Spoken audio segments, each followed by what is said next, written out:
Your people are always your priority, daughter. Glissa's mother's words rattled through her mind as she leaned on the operations room table. She watched the holographic display that showed her soldiers, her glaives storming the ducal manor. Each blue blip changing to yellow, or worse, red, felt like another spike being pushed deeper into her chest. My people die for my blood, she thought, as she inhaled a heavy breath. They lay their heads at the feet of the goddess, so that my family may live. And what do? I stand in a marble castle, watching helplessly like a scared child viewing the news broadcast. Glissa slammed a fist against the table, startling most everyone in the room. Enough of this, she growled, turning to Xieshi, her secretary, lover, and personal glaive. Xieshi, fetch my armor, and send orders to prepare my shuttle. Strip everything unnecessary. Ma'am? He asked, raising a brow speculatively. I will not stand aside while my people shed and draw blood alike, Glissa growled, turning for the door as the man tapped away at his omnipad, never looking down. While they sacrifice themselves for my family, I will stand beside them on this day, as an equal in battle. Mother, Camillesh intoned, placing a hand on her shoulder. This isn't your place. You're the emperor. Save it, daughter, Glissa spat, turning to face her heir. Our people must always be our priority. I had nothing here. My words are empty in this place. I need not be a tactician or general when I have you. But if you die, then you'll ascend to the throne, Glissa proclaimed. I have raised you well, and you are far more prepared than I was. If I die today, then I will die where I belong. Camillesh looked startled and took a step back. With my people, and for my people. Camillesh said nothing in reply, and Glissa nodded firmly. Sparna strode out the door. She walked resolutely through the unusually quiet halls of the palace to her chambers, as Xieshi followed closely behind, tapping away at the pad continuously. She opened her door to find her room empty. Her husband's all out on public relations, or negotiating on her behalf with other noble families. She exhaled sadly. Many women in the Empire would kill for 4 husbands. Many women thought wrong. Political marriages were for the sake of imperial stability, not love. She inhaled once before moving from her quarters to her dressing room. She opened the door to find it empty. Xieshi, I thought I asked... Carla, he interrupted gently, pressing his hand to her back and pushing her further into the room. Your armor is there. I figure we need to talk. In private. What is there to speak of? Glissa questioned, stripping off her top. Are you also going to try and stop me? Far from it, he replied with a soft chuckle, as she shucked off her pants and underwear, naked as the day she was born. Xieshi stepped past her and collected her armor as she grabbed an exercise bra and a fresh pair of tight-fitting compression shorts. Then what? She asked, pulling on the shorts. How long have I been your chosen glaive? He asked, unzipping the back of the suit as she shimmied around her chest inside the bra to fit more comfortably. Almost 20 years, she replied, since just before I married my first husband. Why? Back then you were just a princess, he said, helping pull the tight-fitting suit up her body. Back then you were full of vigor. I watched as you pummeled a countess into the ground for admitting that she gave a man Nightfell. Your point? She asked gruffly. The woman I first met. The woman I fell in love with, he said, pausing as she sucked in a deep inhale of breath. You've stuffed her into a box, hidden and scored her away from me for over a decade. I still see bits and pieces of her occasionally. You? Glissa started, her mind grinding to a halt. Today, the Asian glaive continued, as if he hadn't heard her. You've brought her back. My dear, my love. I've watched you try to be someone you hate for years, all because you believed that it would help your people prosper. Look at what it has done. It has allowed those like your sister to thrive on the blood of your people, maligning your name. You love me? Glissa blurted, seizing him by the shoulders as he worked the armor up around her waist.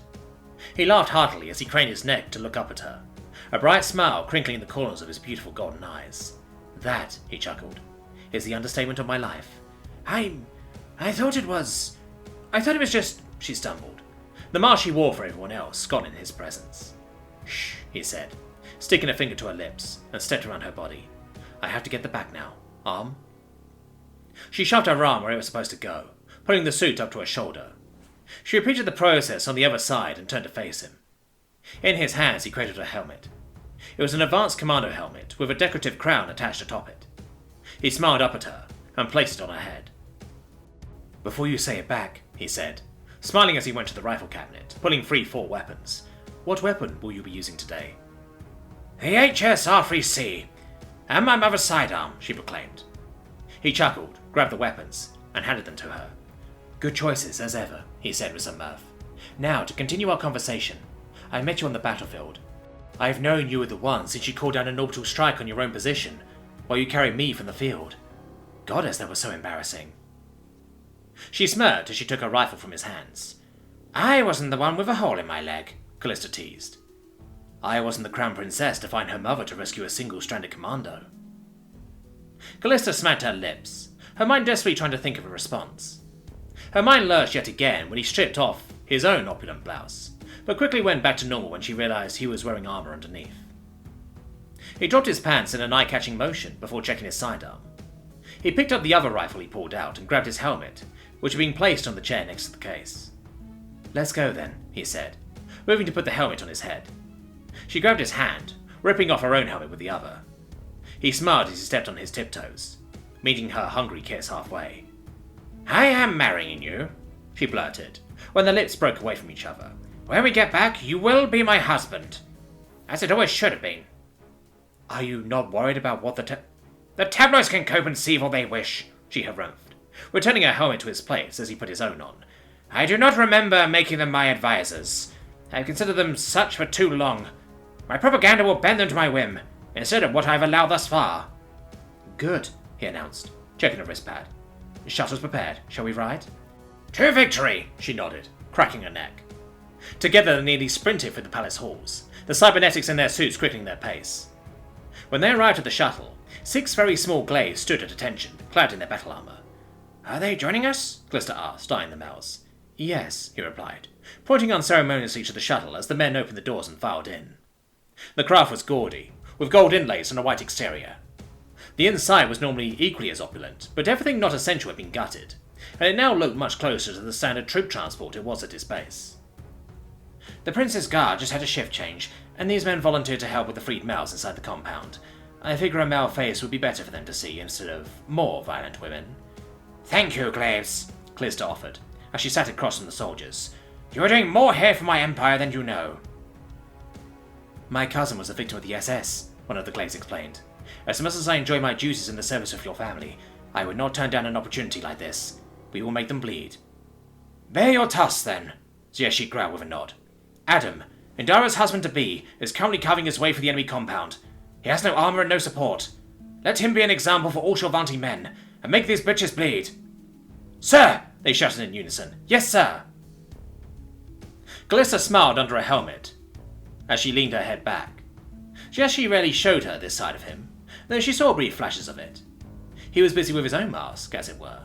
Being a secretary for someone of her station required an air of pompous authority and rigid politeness. 20 years ago, she'd seen who he really was. Fresh out of DHIAP, he'd been operating in support of an offensive she was commanding on behalf of her mother. He volunteered to stay behind as his pod escaped on an already overloaded shuttle.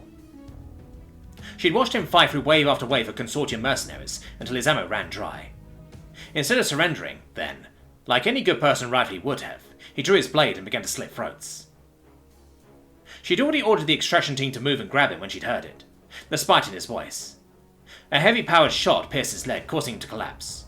She laughed when she remembered that, instead of surrendering, he grabbed an enemy rifle, rolled onto his stomach, and began to scream insults at the enemy. I am still alive, you slicking amateurs! 30 seconds.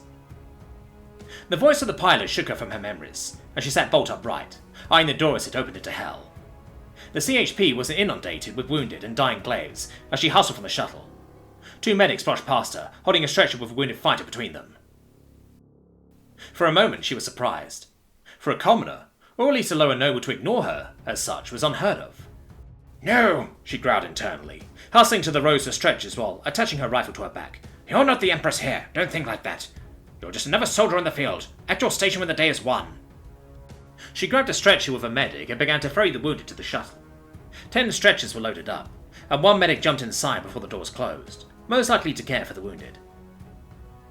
Thanks for the help, we've been waiting. She cut off as she clearly noticed the armor. Stop, Glissa demanded, extending a hand. Today I am not the Empress. Today I am a soldier, an equal. Where am I needed? The woman stuttered. Where am I needed? Follow me, she said hesitantly. We need covering fire for those carrying wounded. Lieutenant Jeffer drove Torquil's chainsword into the gut of a much larger exo. Sparks flew as she disemboweled the mechanical opponent. "Get out of here, Cell!" she shouted into the channel. "I've got them. Get her safe!" No response was heard as she ripped the weapon to the side. She pulled her fist and punched into the cabin of the enemy Exo before ripping the pilot out. A brief scream was heard as she was launched over Tokyo's shoulder. Enemy log. The familiar, robotic masculine voice of Tokyo notified. She turned her head and momentarily froze when she saw the ducal guard with a shoulder-launched rocket pod. She didn't have the armor to tank damage like that. She inhaled, ready for the death she knew would greet her. For Adam, she thought. Cell sprang through the soldiers, using one hand to push the weapon up, as her other dumped round after round of pistol fire into the enemy's chest. Realizing that she bought her more time, Zhesheva got to work. Torquil was a light reconnaissance Exo, built for speed and maneuverability. Adam had questioned why she ran long-range equipment on it, and instead had suggested her current kit. She pulled the sword from the enemy Exo, kicking it back into the still sun soldiers. Most splattered, but some managed to leap out of the path. It didn't matter. She opened up with the shoulder-mounted laser and began to work through the first lines of enemy infantry. She felt more than heard the impact of a heavy round. She turned to face the enemy Exo with bared tusks, as red warning lights flared to life, indicating that he was hurt. Cell grabbed the rocket launcher, leaping up to the top of a building as lasers streaked past her in the green-tinted night vision. At the perfect moment, she fired a barrage of all 12 rocket tubes. The enemy Exo stumbled, the smoke screen and dust billowing to cover Zhesheva and Torquil sprinting to her. The machine and pilot had a moment's notice before they collided. Zhesheva taking off the leg of an enemy Exo with a swing of her sword. Zhesheva swung a fist at the machine, shattering the glass of the cockpit. The enemy Exo managed to kick out, launching her backwards.